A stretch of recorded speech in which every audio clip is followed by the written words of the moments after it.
2 Corinthians chapter 5 verse 1.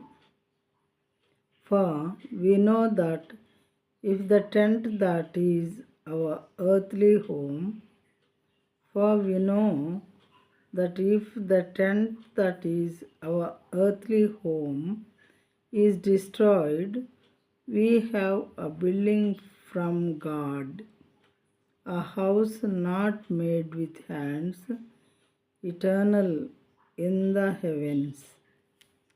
భూమి మీద మన గుడారమైన ఈ నివాసము శిథిలమైపోయినను చేతి పని కాక దేవుని చేత కట్టబడినదియు నిత్యమైనదియునైన నివాసము పరలోకమందు మనకున్నదని ఎరుగుదుము.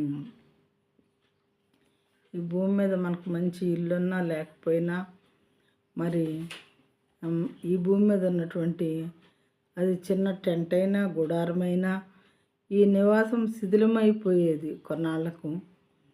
మరి మనుషుల చేతి పని ఇది.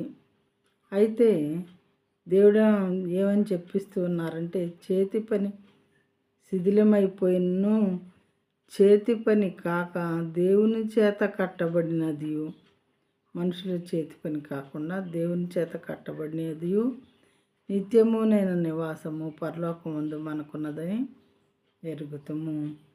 దేవుడు మనకు నివాసాలు ఏర్పరిచి ఉంచారు పరలోక రాజ్యంలో అని చెప్పి దీని యొక్క మీనింగ్ ప్రియమైన వాళ్ళారా. మరి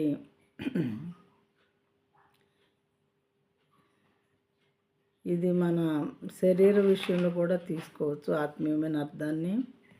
ఈ భూమి మీద మనకి ఈ శరీరము శిథిలమైపోయేదిగా ఉంటుంది.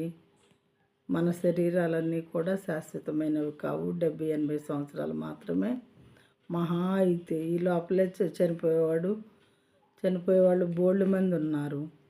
అయితే ఇక్కడ ఈ అశాశ్వతమైనటువంటి ఈ శరీరము లేదా అశాశ్వతమైనటువంటి ఈ లోకంలో ఉన్నటువంటి ఇల్లు ఇవన్నీ కూడా శిథిలమైపోయినప్పటికీ కూడా పరలోకంలో మనకు శాశ్వతమైనటువంటి నివాసము, శాశ్వతమైనటువంటి ఈ శరీరాలకు వీటిలో దేవుడు పెట్టినటువంటి ఆత్మకు నిత్య జీవము అనేది పరలోకంలో మనకి ఉంచబడి ఉన్నది దేవుని చేత అని మీనింగ్ అన్నమాట.